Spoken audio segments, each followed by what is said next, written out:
तो बच्चों JEE mains से होने वाली काउंसलिंग लगभग सबके फॉर्म बन हो गए हैं। उसके फर्स्ट राउंड के फॉर्म आपके निकल भी गए हैं और कुछ के अभी बाकी राउंड अभी बचे हुए हैं। तो जेई मेंस का जो आपका रैंक होता है, इंडिया के लगभग 90% अच्छे इंजीनियरिंग कॉलेज हैं जो जेई मेंस की रैंक से मिलते हैं। इसके अलावा बच्चों में एक डाउट ये भी रहता है कि जैसे उनका रैंक लो होता है, उनको लगता है कि मेरी रैंक में कोई बेहतर कॉलेज नहीं मिलेगा। रैंक लो है इसका मतलब कोई अच्छा कॉलेज नहीं मिलेगा। ये बच्चों में मित्र रहते हैं, बहुत सारे रूमर्स ऐसे बच्चों में हैं कि भाई हमको लो रैंक पे अच्छा कॉलेज नहीं मिलेगा, पर ऐसा बिल्कुल भी नहीं है। आज की वीडियो हम लोग बात करने वाले हैं कि जेई मेंस में आपका कोई भी रैंक आया हुआ है, 50,000 रैंक से लेकर के और 10 लाख रैंक तक हम लोग बात करेंगे। 10 लाख रैंक तक हम लोग यहाँ पे बात करने वाले हैं। 50,000 से अगर 10 लाख के बीच में बच्चों आपका रैंक है, बल्कि 10 से बाहर भी है, बस ये कंडीशन है कि आपने जेई मेंस का एग्जाम दिया होना चाहिए। अगर आपने जेई मेंस का एग्जाम दिया है, जेई मेंस 2026 के एग्जाम में आप पार्टिसिपेट किए हुए हैं, आपके पास जेई मेंस का एप्लीकेशन नंबर 260310 से जो एप्लीकेशन जनरेट होता है, ये एप्लीकेशन नंबर है। क्योंकि बहुत सारी ऐसी काउंसलिंग्स हैं जहां पे जेई मेंस का एप्लीकेशन नंबर अगर आपके पास नहीं है तो आप वहां पे पार्टिसिपेट नहीं कर पाएंगे, मतलब उस काउंसलिंग में अप्लाई ही नहीं कर पाएंगे। और कभी कभी देखिए आप बहुत अच्छे इंजीनियरिंग कॉलेज है जो स्पॉट राउंड में आपको 10, 11, 12 लाख रैंक तक भी मिल जाते हैं। इवन जो नॉर्थ ईस्ट के एनआईटीज वगैरह हैं, जो होम स्टेट के बच्चे अगर इस वीडियो को देख रहे हैं तो 12 लाख, 10 लाख, 8 लाख रैंक पे नॉर्थ ईस्ट के एनआईटीज में अच्छे ब्रांचेस मिलते हुए देखे गए सीएसएवी की लास्ट राउंड में। और सबसे ब्रह्मास्त्र जो काउंसलिंग होती है वो सीएसएवी होती है। सीएसएवी का आपका भी पूरा खेल बाकी है और यहाँ पे 10,000 के आसपास ऐसी सीटें खाली बचती हैं हर साल, जिसमें बच्चों का भला हो जाता है, जैकपॉट लग जाता है। तो आज बात करने वाले हैं कि भैया अगर जेईई मेंस का रैंक आपके पास है तो सबसे 3 बड़े क्वेश्चंस बच्चों के दिमाग में रहते हैं कि किस काउंसलिंग में हमें अप्लाई करना है। अभी भी बहुत सारे बच्चों के मैसेज आते हैं, फोन कॉल आते हैं, अभी बहुत सारे बच्चे विजिट करते हैं जो ऑफिस वगैरह।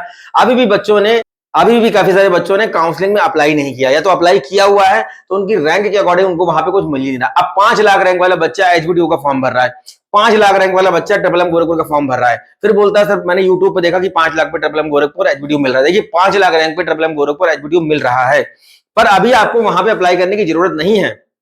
5 लाख वाला बच्चा फिर क्या करे? 5 लाख वाले बच्चे को कहां अप्लाई करना चाहिए? सबसे पहला क्वेश्चन, किस काउंसलिंग में अप्लाई करना है according to your JEE Mains rank, या जो सीयूटी का रैंक आया अभी आपका आ गया है उसके अकॉर्डिंग कहां पे अप्लाई करना है।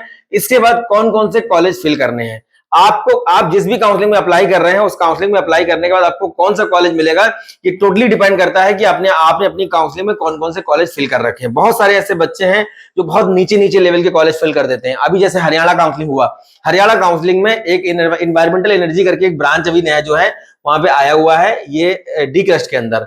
तो ये इन्वायरमेंटल एनर्जी काफी सारे बच्चों ने भर दिया है, 6 लाख, 7 लाख, 8 लाख, 5 लाख रैंक पे आराम से बच्चों को मिल गया है। जबकि डी क्रस्ट के शुरुआत के जो टॉप के ब्रांचेस हैं ये कभी भी 1 लाख के बाद मिलते हैं, मतलब डी क्रस्ट मिलेगा ही नहीं 1 लाख रैंक के बाद। अगर आप होम स्टेट से नहीं है, हरियाणा से नहीं है, तो डी क्रस्ट आपको मिलेगा नहीं। वाईएमसी फरीदाबाद के बाद सेकंड नंबर का बेस्ट कॉलेज माना जाता है। तो अभी क्या कर, सबसे पहला क्वेश्चन कि मेरी रैंक के अकॉर्डिंग मुझे किस काउंसलिंग में अप्लाई करना है। अगर इसका आंसर भी मिल जाता है, अभी मार्केट में बहुत सारे ऐसे लोग हैं जो अपना काउंसलिंग प्रोग्राम सेल कर रहे हैं, बेच रहे हैं और अलग अलग काउंसलिंग के अलग अलग जो है पैकेज बना रखे हैं। 2000 में आईपीयू, 3000 में आपका यूपी टैग, इस तरीके से अलग अलग जो है। अब सबसे बड़ी बात यह है कि अगर किसी एक बच्चे ने 5 लाख रैंक पे यूपी टैग का चॉइस फिलिंग या आईपीयू का चॉइस फिलिंग परचेज कर लिया, क्या गारंटी है कि उसको लास्ट राउंड तक उसमें कॉलेज मिल ही जाएगा? सबसे पहले यह पता लगाना पड़ेगा कि 5 लाख रैंक पे हमको किस काउंसलिंग में अप्लाई करना है, और दूसरी चीज कौन कौन से कॉलेज में भरने। ये 2 क्वेश्चन के आंसर अगर बच्चों आपके पास हैं करेक्ट इन्फॉर्मेशन के साथ में, तो आपको आपका ड्रीम कॉलेज डेफिनेटली मिलेगा। कोई रोक नहीं सकता आपको अच्छे कॉलेज तक पहुंचने में, रैंक भले ही आपका कुछ भी हो।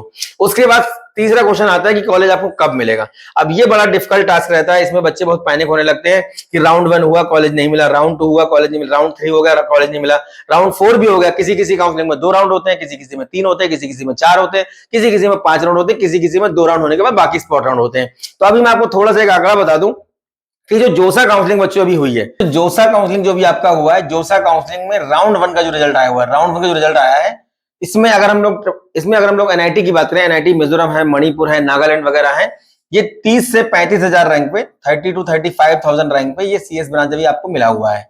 अब अगर मैं लास्ट वाली ब्रांचेस की बात करूं एनआईटी के अंदर, तो आपका देखिए एनआईटी मणिपुर जैसे जो एनआईटी है, सोचिए लास्ट वाले एनआईटीज में भी अगर हम एनआईटी मणिपुर, नागालैंड वगैरह देखेंगे तो यहाँ पे 52,000 पे, 50,000 पे मैं देख रहा हूँ कि सिविल इंजीनियरिंग ब्रांच यहाँ पे बंद हो रही है।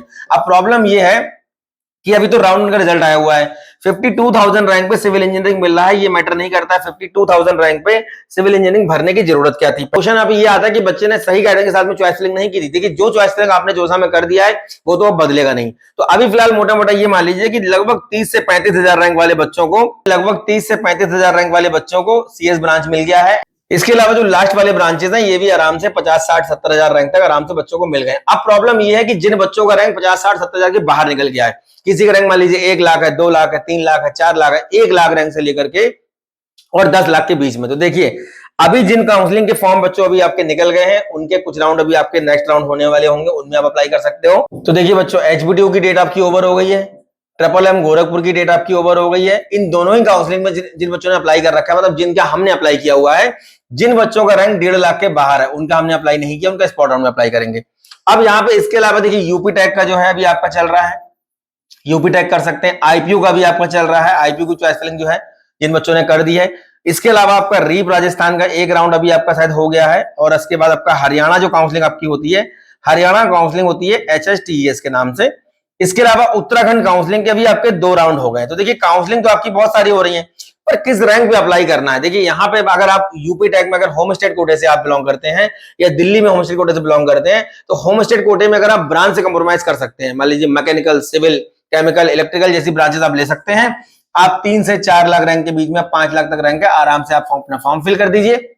लास्ट राउंड तक जाते आते कुछ ना कुछ मिल जाएगा किसी ना किसी गवर्नमेंट कॉलेज में, या तो स्टेट गवर्नमेंट की यूनिवर्सिटीज मिल जाएंगी। इसके अलावा जो आईपीयू काउंसलिंग है, इसमें आपके जो टॉप के कॉलेज हैं, यूएसआईसीटी है, यूएसएआर है, महाराजा अग्रसेन है, सूरजमल है, भगवान परशुराम है, भारतीय विद्यापीठ है, इसके अलावा डॉक्टर कैलाश गुप्ता है। इनमें अगर आप दिल्ली से बाहर के हैं तो लगभग आपका 1 से 1.5 लाख रैंक तक मान लीजिए आप, और अगर आप दिल्ली स्टेट से हैं, होम स्टेट से हैं, तो लगभग आपका 2 से 3 लाख रैंक आप मान लीजिए इसमें अप्लाई कर सकते हैं, अगर ब्रांच से कंप्रोमाइज कर सकते हैं। नहीं ब्रांच से कंप्रोमाइज करना है, केवल कंप्यूटर साइंस को लेकर के चलोगे तो फिर बहुत नीचे के कॉलेज आपको भरने पड़ जाएंगे। इसके बाद आपका रीप राजस्थान के अंदर अगर आप राजस्थान से हैं तो लगभग आपका 1 से 2 लाख रैंक तक यहाँ अप्लाई कर सकते हैं आप, जिसमें आपका एमबीएम जोधपुर है, कॉलेज ऑफ टेक्नोलॉजी उदयपुर है, कॉलेज ऑफ इंजीनियरिंग कोटा है, गवर्नमेंट इंजीनियरिंग कॉलेज झालावाड़ है, गवर्नमेंट इंजीनियरिंग कॉलेज अजमेर है, government girls engineering college Ajmer है, प्राइवेट में एसकेआईटी है, जेईसीआरसी है, पूर्णिमा है, आर्या है। इस टाइप के कॉलेज के लिए अप्लाई कर सकते हैं। अगर आपका रैंक 3 से 4 लाख 5 लाख तक भी जा रहा है तो प्राइवेट आराम से मिल जाएंगे। एमपीडीटी काउंसलिंग में जिन बच्चों ने अप्लाई नहीं किया है अप्लाई कर सकते हैं। एमपीडीटी काउंसलिंग में अगर आप एमपी से बाहर के हैं तो मान लीजिए 2 से 3 लाख रैंक तक आपको मन के कॉलेज भी मिल जाएंगे, और उसमें ब्रांच से थोड़ा कंप्रोमाइज करना पड़ेगा। अगर आप एमपी से हैं 5 लाख रैंक तक, एमपी से हैं 5 लाख रैंक तक आप सेफ है, कोई दिक्कत नहीं है। हरियाणा काउंसलिंग में बताना भूल गया, हरियाणा काउंसलिंग के अंदर देखिए आपका वाईएम से फरीदाबाद है, डी कृष्ण सोनीपत मैंने अभी बताया, जो एनर्जी इन्वायरमेंटल इंजीनियरिंग जो नई ब्रांच ऐड हुई है, 5-5, 7-7 लाख रैंक तक पहली राउंड में मिल गई है। यहाँ पे आपका गुरु जम्बेश्वर है, एमडी रोहतक है, चौधरी देवीलाल इंजीनियरिंग कॉलेज सिरसा है, कुरुक्षेत्र यूनिवर्सिटी है। इस टाइप के कॉलेज में आराम से आपको 5 लाख रैंक तक मिल जाएगा, कुछ ना कुछ ब्रांच मिल जाएगी लास्ट राउंड तक। तो यहाँ पे भी आप अगर हरियाणा से बाहर के अप्लाई कर सकते हैं आराम से। अब इसके बाद कुछ बच्चों ने डब्ल्यूबीजे का देखिए एग्जाम दिया हुआ है। डब्ल्यूबीजे का एग्जाम आपने जो दिया हुआ है, यहाँ पे अगर बात में बच्चों आपके पास मेंस और डब्ल्यूबीजे दोनों का रैंक है तो गवर्नमेंट प्राइवेट दोनों कॉलेज में आप कंसिडर किए जाएंगे। अगर आपने केवल जेईई मेंस दिया हुआ है और आप इसकी काउंसलिंग में पार्टिसिपेट करेंगे, अभी स्टार्ट होने वाली है, तो यहाँ के जो प्राइवेट कॉलेज है जैसे आपका हेरिटेज है, हल्दिया है, टेक्नो है, आईएम कोलकाता है, नरूला है, नेता इंस्टीट्यूट ऑफ टेक्नोलॉजी है, इसके अलावा बजबज इंजीनियरिंग कॉलेज है, ऐसे बहुत सारे यहाँ पे कॉलेज हैं, बीपी पोडर है। इस टाइप के जो कॉलेज हैं ये आराम से 2 से 3 लाख रैंक पे कंप्यूटर साइंस ब्रांच अगर आप देना चाहते हो तो आराम से आपको वेस्ट बंगाल में मिल जाएगी। तो ये आपकी कुछ काउंसलिंग है। इसके अलावा आपका देखिए एमएसटी सीटी, जिन बच्चों ने एमएसटी सीटी का एग्जाम दिया हुआ है, गवर्नमेंट प्राइवेट दोनों ही जो है एग्जाम के लिए आप दोनों कॉलेज के लिए आप कंसिडर होंगे। अगर आपने केवल जेईई मेन दिया है और एमएसटी सीटी की काउंसलिंग में आप पार्टिसिपेट करना चाहते हैं तो आप केवल प्राइवेट कॉलेज के लिए कंसीडर यहाँ पे किए जाएंगे। जो प्राइवेट कॉलेज हैं कौन कौन से हैं, Pimpri Chhindwara college of engineering है, पीआईसीटी पुणे है, इसके अलावा आपका डीजे सांघवी है, केजे सोमाया है, वीआईटी पुणे है, इसके अलावा जीएच रायसोनी है, यशवंतराव चौहान है, एमआईटी पुणे है। इस टाइप के जो आपके कॉलेज हैं जिसमें आपको जेईई मेंस की रैंक से एडमिशन मिल जाएगा। तो काफी अच्छे कॉलेज है वहां पे। लेकिन जो प्राइवेट इंजीनियरिंग कॉलेज भी अगर यहाँ पे आपके हैं तो जेईई मेंस का आपका परसेंटाइल 95 से 97, कभी कहीं भी तो 98 भी चाहिए आपका। लेकिन कभी कभी ये है कि ब्रांच से थोड़ा कंप्रोमाइज कर लोगे तो हो सकता है 92, 93 या 91 पे भी आपका इलेक्ट्रॉनिक्स एंड टेलीकम्युनिकेशन जैसी जो ब्रांचेस हैं ये आराम से एमएसटीसीटी की काउंसलिंग में आपको मिल जाएंगी। इसके अलावा आती है फिर इंडिविजुअल काउंसलिंग। जैसे अगर आपने एलएमआईटी जयपुर में अप्लाई कर रखा है तो अगर आपका रैंक 50,000 के अंदर है तभी कुछ हो पाएगा, अदरवाइज कुछ नहीं हो पाएगा यहाँ पे। उसके बाद आपने धीरू भाई अंबानी में अगर अप्लाई कर रखा है, रैंक अगर आपका 30,000 के अंदर है तभी कुछ हो पाएगा, अदरवाइज यहाँ पे कुछ नहीं हो पाएगा आपका।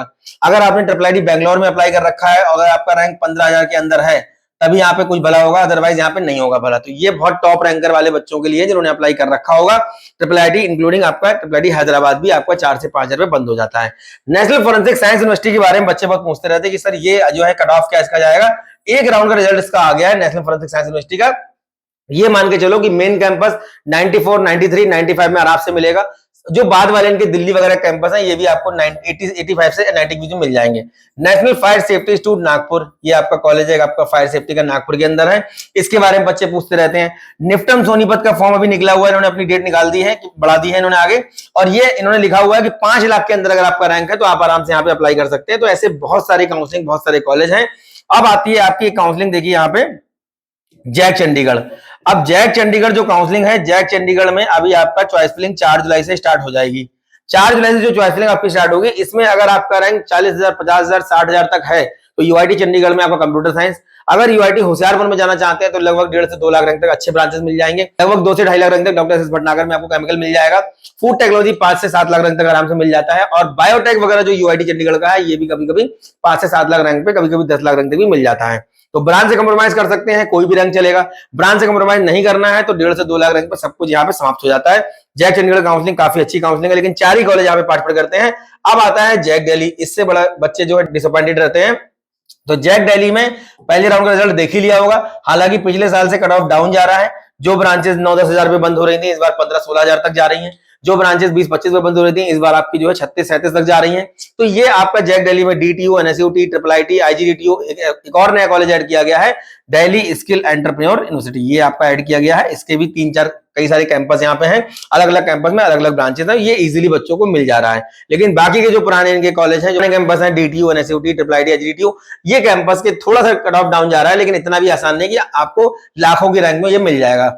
पिछले साल जो है 60-70 हजार पे सब कुछ बंद हो गया था स्पॉट राउंड में, इस बार 1-1.5 लाख तक मान लो, इसके बाहर ये कभी नहीं जाएगा। मतलब ये मान के चलो कि डीटीयू में बायोटेक भी अगर चाहिए होगा तो आपको 1 से 1.5 लाख रैंक तो चाहिए, इसके बाहर तो वो भी नहीं मिलेगा।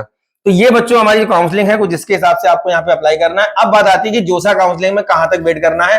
देखिए जोसा काउंसलिंग में बहुत ज्यादा अगर अलॉटमेंट मिलेगा तो 55 से 60 हजार रैंक तक, 70 हजार रैंक तक सीएस मान लो इस बार के हिसाब से।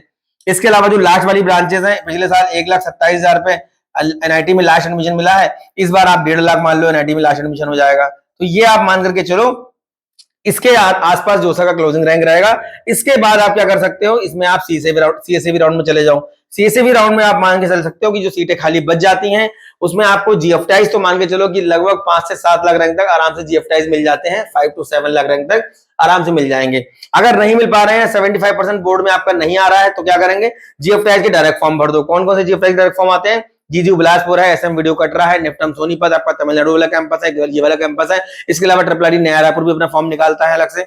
आसाम यूनिवर्सिटी है, मिजोरम यूनिवर्सिटी है, तेजपुर यूनिवर्सिटी है, गति शक्ति विश्वविद्यालय बड़ोदरा है, doctor H S Gour university Sagar है, सेंट्रल यूनिवर्सिटी आपका हरियाणा, राजस्थान, ऑलमोस्ट आपके जीएफटाइज हैं जो अपना फॉर्म डायरेक्ट निकालते हैं और उसमें आप अपना फॉर्म भर के एडमिशन ले सकते हैं। कुछ पहले निकाल देते हैं, कुछ जोसा सीसब के बाद निकालेंगे। तो रैंक के अकॉर्डिंग बच्चों सबसे पहली चीज पता क्या करना है कि मुझे मेरी रैंक के अकॉर्डिंग किस काउंसलिंग में अप्लाई करना है, और दूसरा कौन कौन से कॉलेज फिल करने हैं, तीसरा आपका मुझे कॉलेज कब मिलेगा, किस राउंड में मिलेगा। तो यहाँ पे भी बच्चों जिनका रैंक मान लीजिए 5 लाख, 7 लाख या 8 लाख, चलिए 10 लाख रैंक वाले की बात कर ले। 10 लाख रैंक वाले बच्चों के लिए स्पेशल कुछ पॉइंट बता रहा हूं कि भैया रीप राजस्थान में जरूर पार्टिसिपेट आप करो, हरियाणा काउंसलिंग में जरूर पार्टिसिपेट करो, और नहीं होता तो स्पॉट राउंड तक जाओ। एमपीडीटी का जो सीएलसी राउंड होता है, अगर आपका 5 से 7 का, 7 के 10 के बीच में भी रैंक है, 5 से 10 के बीच में अगर आपका रैंक है, एमपीडीटी में जरूर पार्टिसिपेट करो, या सीएलसी राउंड जिनका होता है उसमें जरूर पार्टिसिपेट करो। इसके अलावा आपका जो है जो जीएफटाइज अलग से फॉर्म निकाल रहे हैं, इनके फॉर्म जरूर भर दो। जीजीयू बिलासपुर का फॉर्म भरो, आसाम यूनिवर्सिटी का फॉर्म भरो, तेजपुर का फॉर्म भरो, जीके हरिद्वार का फॉर्म भर दो।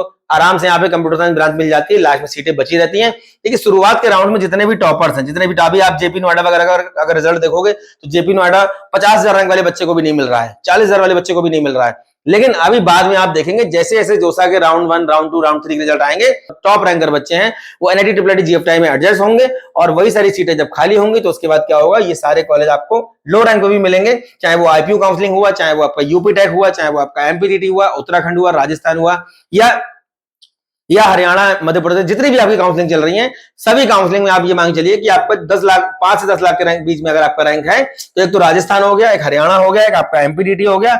इसके अलावा उत्तराखंड काउंसलिंग बहुत अच्छा एक बैकअप है। उत्तराखंड काउंसलिंग में एक कॉलेज है आपका डब्ल्यूआईटी देहरादून, जो कि फीमेल कैंडिडेट के लिए 10 लाख रैंक तक आराम से यहाँ पे मिल जाता है।